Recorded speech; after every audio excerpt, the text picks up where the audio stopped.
things about AI, perhaps? Yeah. Okay. Let's see. Yeah, the AI, right? You want to AI. start on AI? Yeah. It is. Okay, great. AI. Yeah. Actually, I'm told that does AI mean love? There's like a name, AI. It sort of sounds a bit like love. Yeah, AI. I hate the word AI called artificial intelligence. I call it Alibaba intelligence. Yeah. It might end up being true. I don't know.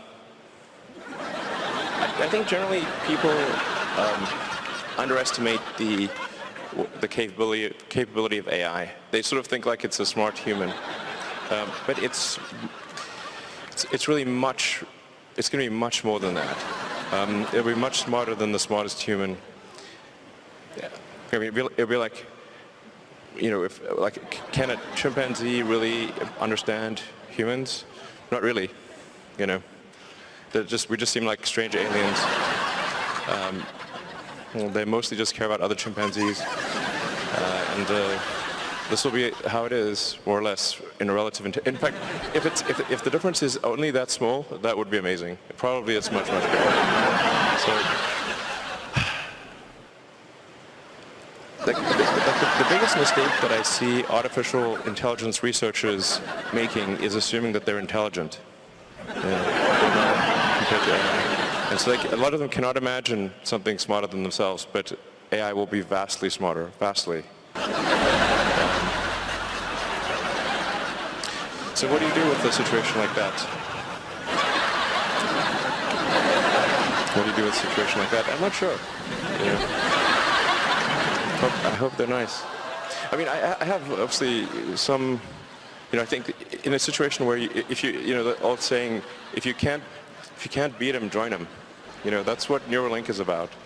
Is like, can we go along for the ride with AI?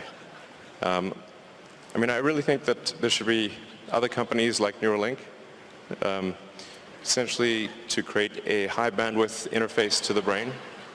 Because right now we are already a cyborg. People don't realize we are already a cyborg because we are so well integrated with our phones and our computers. The phone is almost like an extension of yourself. If you forget your phone, it's like a missing limb. But the bandwidth, the communication bandwidth to the phone is very low, especially input. So, in fact, input bandwidth to computers has actually gone down because of typing with 2 thumbs as opposed to 10 fingers.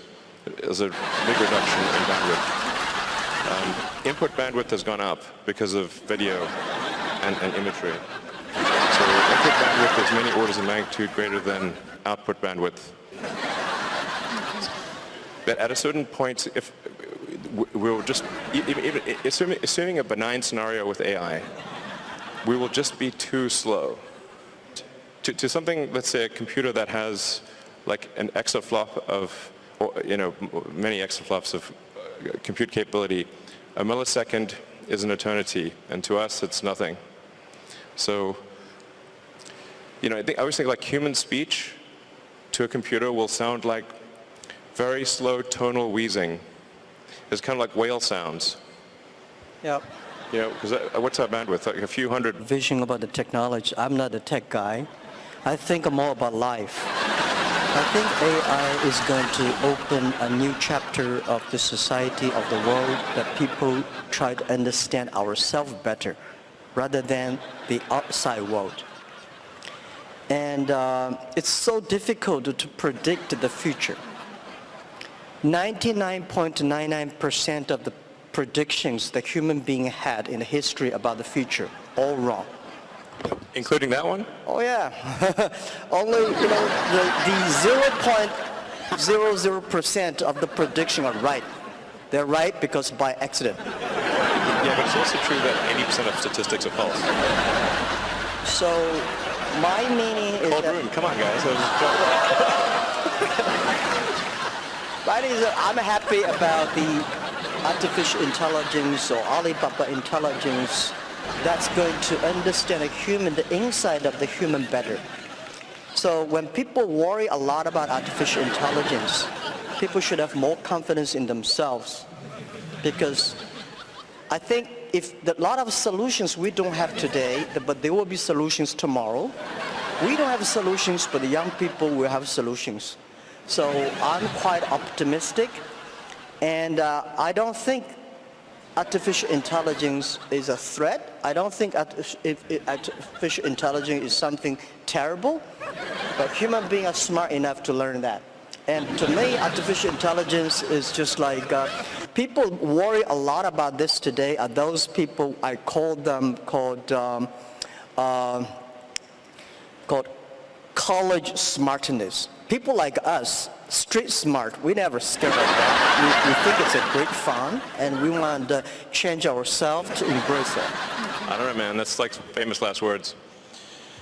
Let me tell you, AI is, I mean, you look at sort of the rate of advancement, just in general, the rate of advancement of computers is insane. And like a good example would be video games. You know, if you go back 40 years ago, 50 years ago maybe, you had Pong. That was just two rectangles and a square. Now you've got photorealistic real-time simulations with millions of people playing simultaneously.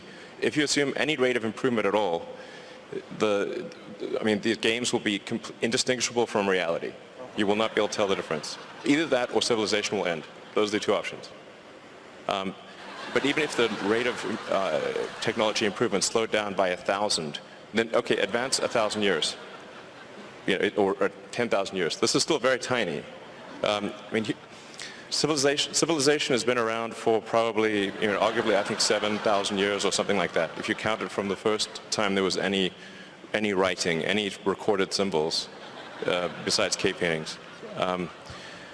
There's a very tiny amount of time, considering the universe is 13.8 billion years old.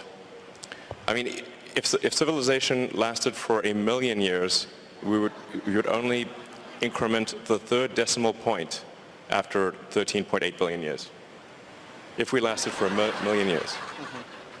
So that seems like a long time, given that we've only been around for 7,000 years. It's been kind of a roller coaster on the civilization front. So, I mean, I'm a naturally optimistic person, to be clear. I'm not saying, hey, doom and gloom. I'm just saying this is the apparent pattern. The rate of change of technology is incredibly fast. It is outpacing our ability to understand it. Well, I'm not sure, is that good or bad? I don't know. I mean, it seemed to me some time ago that you could sort of think of humanity as a biological bootloader for digital superintelligence. For those who know what a bootloader is, a very tiny piece of code without which the computer cannot start. But it's sort of like the minimal bit of code necessary for a computer to start. Like, you couldn't evolve silicon circuits. There needed to be biology to get there.